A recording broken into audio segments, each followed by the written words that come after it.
What is that based on? Why are some people choosing one thing and others the other? Why do you choose what you do, and why do others choose what they do? It's personal preference. It's what you believe you need for your own growth, for your own experience. There's no other outside preference that determines this. It's always up to you to determine what it is you believe you need next. Okay. And you've said that angels are the first reflection of all that is. Does that mean on a very high level that we as individuals contain the consciousness of the angels? Yes, and you are contained in the consciousness of angels. And one person was asking about interacting with all that is, like, do we have a different experience of all that is than the Essassani beings do? And same thing for angels. Do they have a completely different perspective of all that is than we do? I would think that would be relatively self-evident. Of course Right. They do, because they're on a different level and see things in different ways. So how about for your society, the way that you experience all that is versus us as humans at our level? Well, as we said, our daily experience is as if walking through different dimensions, as if dreaming while awake. We experience multiple realities simultaneously and can keep it all in order, because that's the way we function at this particular point in our evolutionary space. So it's similar to the idea of recognizing that there may be different levels or representations or collectives that exist that might represent oversouls and angels and what have you.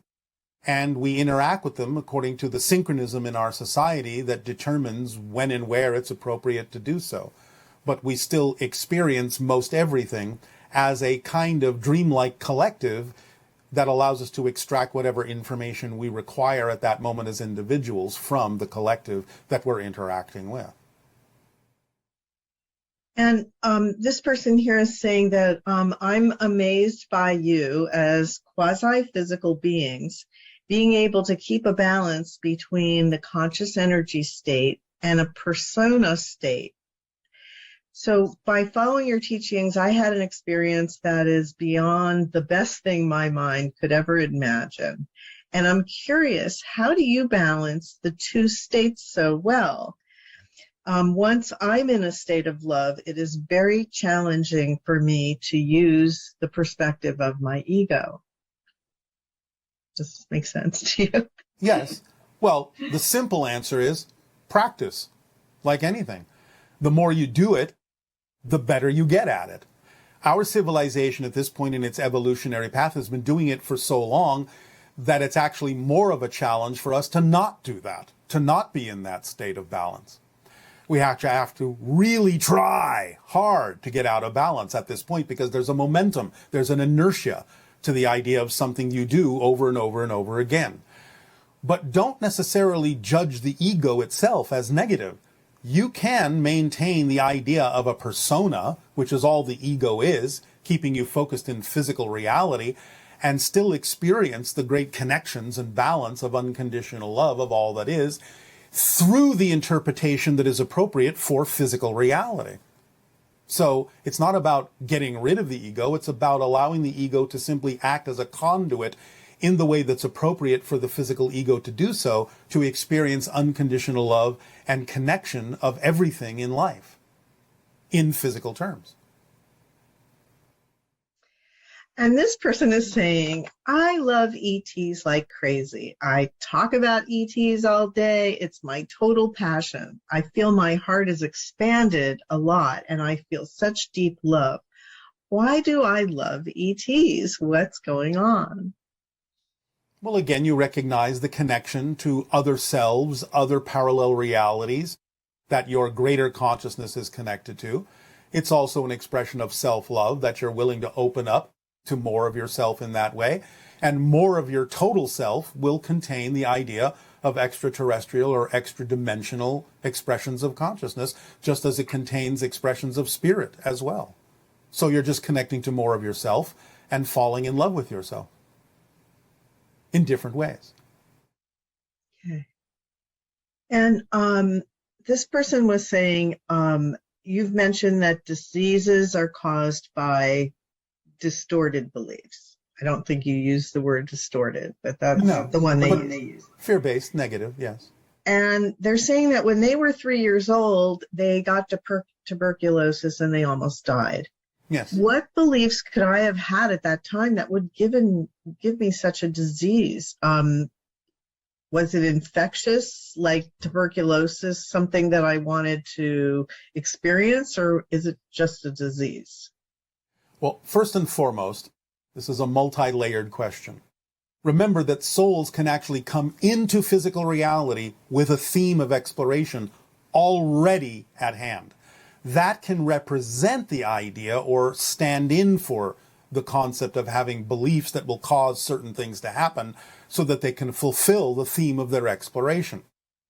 Even a child, even at birth, will start to absorb whatever beliefs are in that society that will serve them in creating that theme, that experience that they have decided to explore, not only for their own purposes, but perhaps even for other people's purposes around them. Sometimes souls will choose to experience a disease at a young age, not just because of what it might do for their own experience as a soul, but what it might actually cause other people to choose to do that are surrounding that particular child that has the disease. In other words, what are you and others learning they otherwise wouldn't have learned if the child didn't have the disease? So there can be many reasons for this. It's not necessarily about the idea of the child having enough experience to have chosen or absorbed those beliefs through the idea of living, but just absorbing them telepathically for the idea of constructing whatever experience they need to construct in order to play out the theme that they chose to assist themselves and others. And does the replacement of a damaged human body organ with machine parts mean spiritual degeneration? And will human beings take the road of being half human and half machine in the future? It does not deteriorate the spirit. Again, as long as consciousness has an appropriate vehicle to express itself through in its fullness of being, there is no idea of degeneration. The idea of being human doesn't necessarily mean that you cannot have what you would call artificial machine parts. It's all about the collective whole of what expression is capable coming through the idea of an organic or a synthetic particular construct. So it's really all about the ability of those parts still allowing for the fullest expression of the consciousness that would be there even if the being was wholly organic. Remember, even organics are a different form of construction, a different form of machine. The materials are not so much the issue as it is what the materials are capable of allowing the consciousness to express. You can have a fully synthetic being that expresses full consciousness. Is that being human? It depends on what you refer to as human. But is it a full expression of consciousness like any other conscious being? Yes, it can be. And therefore it may be irrelevant as to whether it's technically human or not.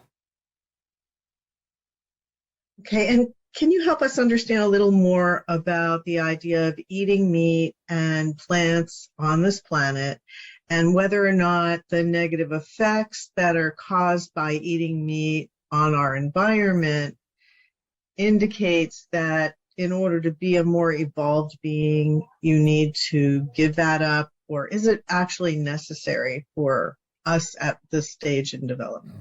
Again, a very generalized question, still based on the idea that it's important to look at every individual and what they truly need. Some individuals may still require the absorption of meat protein. Many may not. And yes, in general, it's usually representative of a higher vibration to eat things that, in your terms, are less dense or created through more negative means, which can create a more negative vibration in those substances. But again, if you allow yourself to go back to a more natural way of absorbing the meat protein in terms of how the meat protein is collected, how the respect is given, how the exchange happens in a more natural, original, organic way, then individuals that may require meat protein can absorb it without the idea of the negative concept behind how it was raised or how it was caught or how it was killed. But again, yes, in general, humans are evolving to the point where you may find simply no desire and no need anymore to absorb more dense substances and can subsist quite readily on some of the less dense substances.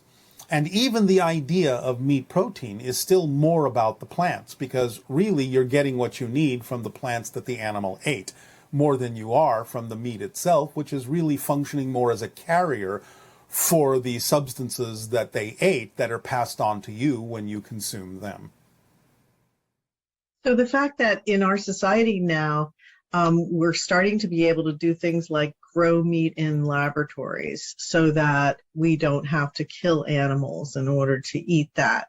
And taking that along with the idea that isn't one of the attractions of coming to Earth and having this very physical experience part of the attraction of being here, the dining experience, so to speak, seems to be very attractive to perhaps be.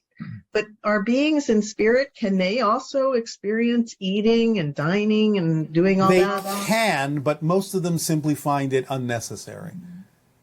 If they wish to have an experience, they can create it instantaneously. But the idea is it's not quite the same as physical reality. There are different levels of pleasures to it, and some may even be greater than what you experience in physical reality.